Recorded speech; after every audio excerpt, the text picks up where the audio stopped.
शिवसेना पक्ष चिन्हाच्या सुनावणीवरून सामनातून सरन्यायाधीश यांच्यावर उपहासात्मक टीका करण्यात आली आहे। माय लॉर्ड, तारीख पे तारीखला लोक कंटाळलेत। सरन्यायाधीशांच्या न्यायालयात 3 वर्ष तारखाच पडतात। आता चंद्रचूड यांची नातवंड सुप्रीम कोर्टामध्ये विराजमान झाल्यावरच न्याय मिळेल अशी खोचक टीका सामनातून करण्यात आली आहे। न्यायालयीन प्रकरणांना लोक कंटाळलेत असं चंद्रचूड यांनी म्हटलेलं होतं आणि त्यावरून सामनातून हा निशाणा साधण्यात आलाय। शिवसेना पक्ष आणि चिन्हाच्या सुनावणीवरून सामनामधून सरन्यायाधीश यांच्यावर अशा प्रकारे टीका करण्यात आली आहे। माय लॉर्ड, तारीख पे तारीखला लोक कंटाळलेत। सरन्यायाधीशांच्या न्यायालयामध्ये 3 वर्ष तारखाच पडतात। आता चंद्रचूड यांचे नातवंड सुप्रीम कोर्टामध्ये विराजमान झाल्यावर न्याय मिळेल अशी खोचक टीका सामनातून करण्यात आली आहे। तर काय नेमकं सामनामधल्या या अग्रलेखात लिहिलेले आहेत, पाहूया काही महत्त्वाचे मुद्दे।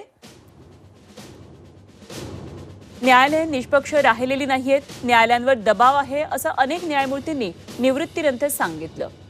निवृत्त झालेल्या न्यायमूर्तींना सरकारकडून राज्यपाल, हाय कमिशनर, ट्रिब्युनलची अध्यक्षपदं हवी असतात। लोकसभेत, राज्यसभेत जायचं असतं। अशा वृत्तीच्या न्यायमूर्तींकडून कायदा व न्यायाची बूज राखली जात नाही। तारीख पे तारीख या खेळात ते अडकून पडतात। शिवसेनेची फूट व पक्षांतराची सुनावणी ही न्यायालयानं ठरवलं तर 4 दिवसांमध्ये निकाली लागेल। पक्ष बदलूंना धडा मिळू शकेल असं कायदा सांगतो, पण सरन्यायाधीशांच्या न्यायालयामध्ये 3-1 वर्ष फक्त तारखाच पडत आहेत। हे घटनाबाह्य आहे। लोक तारीख पे तारीखला आता कंटाळले आहेत।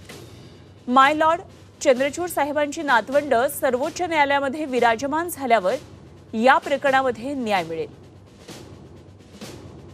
सामनाच्या अग्रलेखातून अशा प्रकारे ही टीका करण्यात आलेली आहे। उपहासात्मक असं हे भाष्य सामनात करण्यात आलं आहे।